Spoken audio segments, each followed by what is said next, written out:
discours adressé par le roi Mohamed VI au sommet extraordinaire des chefs d'État et de gouvernement de l'Union africaine sur la zone de libre-échange continentale confirme encore une fois l'orientation du Maroc vers l'Afrique, tout en mettant le point sur les richesses naturelles dont regorge le continent.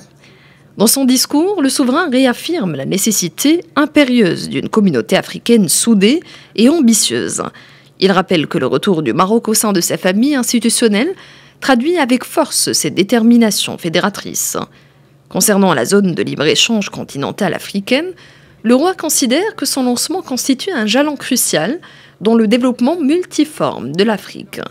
C'est en fait le tout premier résultat tangible traduisant la volonté d'ouverture des États ayant pris part à ce traité et d'élargissement des marchés. Le Maroc croit, je cite, un co-développement fondé sur la coopération intra-africaine et la complémentarité économique sur la solidarité active et la mutualisation des moyens et des efforts.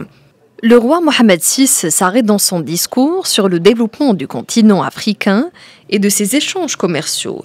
Notre continent devra en effet tenir compte des développements technologiques mondiaux et transformer le déficit des échanges intracontinentaux en une vraie opportunité pour le développement des nouvelles technologies digitales.